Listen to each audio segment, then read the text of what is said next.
pelik tu JC ni weh. Ni JC apa tak pernah nampak pun. So ada customer Parley ni, dia hantar JC pelik ni sebab dia nak buang logo air haram dan logo main nombor lah kat JC ni. So korang nak tengok proses buang logo ni. So sebelum tu follow dulu akaun Parley Traffic guys. So untuk buang logo haram ni guys, Parley gunakan vinyl remover lah. Dan untuk siapkan buang logo JC ni ada banyak fasa lah. Bukan sehari boleh siap guys, makan masa juga ni weh. So untuk JC warna hijau ni, gam dia memang degil lah. Nampak ni gam dia. So memang makan masa lah nak siap kan. Tapi tak apa, dengan berbekalkan ilmu yang penuh di dada, inilah fasa yang kedua.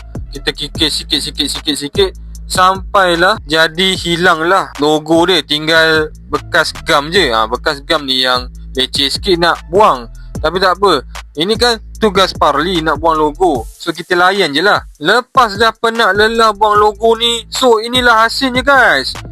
Logo air haram dekat JC hijau ni cantik je, clear.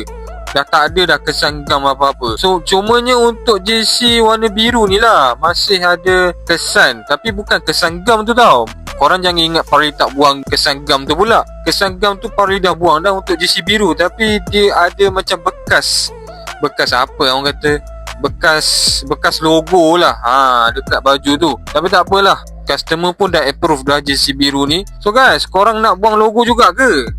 Jangan malu-malu, hantar je dekat Parley dan biar Parley settlekan.